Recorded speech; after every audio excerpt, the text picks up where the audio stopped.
بسم اللہ الرحمن الرحیم۔ سب سے پہلا درجہ اس دنیا میں اللہ وحدہ لا شریک کے بعد وہ نبیوں کا ہے، اور نبیوں میں سب سے افضل رتبہ ہمارے پیارے نبی جناب محمد الرسول اللہ صلی اللہ علیہ وسلم کی ذات اقدس کا ہے۔ نبوت کے بعد سب سے بڑا رتبہ وہ حضرت سیدنا صدیق اکبر رضی اللہ تعالی عنہ کا ہے، اور پھر اس کے بعد دیگر خلفائے راشدین کا۔ آپ علیہ السلام کے اس خلیفہ کو خلیفۃ رسول اللہ کہا جاتا ہے، خلیفۃ بلا فصل کہا جاتا ہے۔ حضرت کو بڑی محبت، بڑی عقیدت تھی، اس لیے آپ نے تمام صحابہ سے کیا ارشاد فرمایا کہ تمام کی تمام لوگوں کے گھروں کی کھڑکیاں جو مسجد کی طرف کھلتی ہیں ساری کی ساری بند کر دی جائے، لیکن حضرت صدیق اکبر رضی اللہ عنہ کے گھر کی کھڑکی فرمایا ان کے گھر کے علاوہ باقی سب کے گھر کی کھڑکیاں بند کر دی جائے۔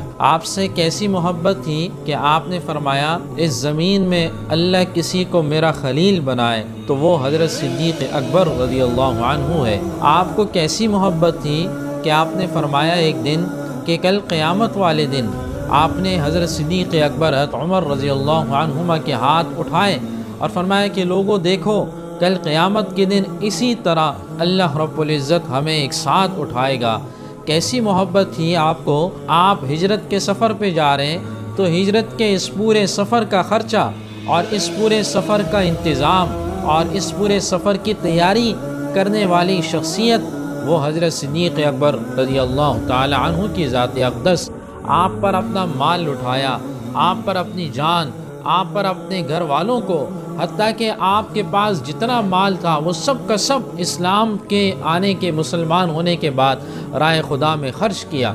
مردوں میں سب سے پہلے اسلام لانے والی شخصیت ہے، حتیٰ کہ علماء نے لکھا کہ واحد شخصیت ہے کہ جن کی اولاد اور جن کے والدین وہ سب کے سب صحابیت کا شرف حاصل کر چکی ہے۔ حتیٰ کہ سفر و حضر کے علاوہ اس دنیا سے جب آپ تشریف لے گئے تو ان کی قبر بھی آپ کی قبر کے ساتھ ہی بنائی گئی۔ 22 جمادی الثانی سن 13 ہجری 63 سال کی عمر میں، اور جیسے حضرت صلی اللہ علیہ وسلم کی عمر مبارک 63 سال، اور جیسے حضرت کی وفات پیر والے دن، اسی طرح صدیق اکبر رضی اللہ عنہ کی وفات کا دن بھی پیر والے دن۔ ایک عاشق کو کیسی محبت تھی کہ اللہ نے ان کے وفات کے دن کو اور اسی طرح اللہ نے ان کے عمروں کو بھی جو ہے وہ آپس میں ایک جاں کر دیا،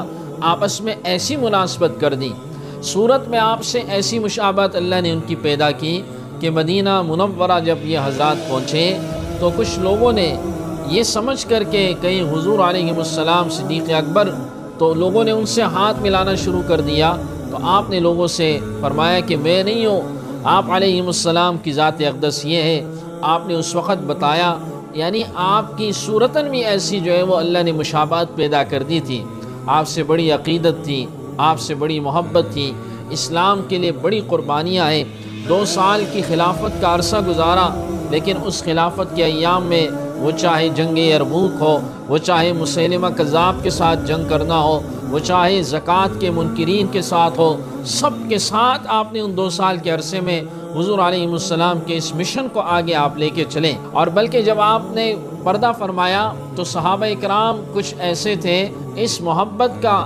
اتنی شدت تھی کہ عمر رضی اللہ عنہ نے کہنا شروع کر دیا اگر کوئی کہے گا کہ آپ اس دنیا سے جا چکے ہیں تو میں اس کی گردن اڑا دوں گا۔ اس وقت اس صحابہ اکرام کو یکجا کرنے والی شخصیت، اس وقت تمام صحابہ اکرام کو ایک جاں اور تمام صحابہ اکرام کو سمجھانے والی شخصیت جو تھی وہ حضرت سیدنا صدیق اکبر رضی اللہ تعالیٰ عنہ کی ذات اقدس تھی۔ باب مناقب میں صدیق اکبر رضی اللہ تعالیٰ عنہ بڑے ان کے فضائل ہیں۔ بس اتنا ہی کہوں گا کہ وہ پہلا مددگار، پہلا صحابی، نبی نے جسے ہر قدم پر دعا دی، وہ افضل بشر بعد از انبیاء ہے، وہ جان صداقت، وہ جان وفا ہے، فرشتے اسی کی اداؤں پہ عاشق، اسی کی نماز و دعاؤں پہ عاشق، نبیوں سے کم تر، اماموں سے اعلیٰ، محمد سے ہر دم وفا کرنے والا، وہ صدیق اکبر ہی جس کا لقب ہے، وہ پہلا خلیفہ، وہ پہلا عرب ہے۔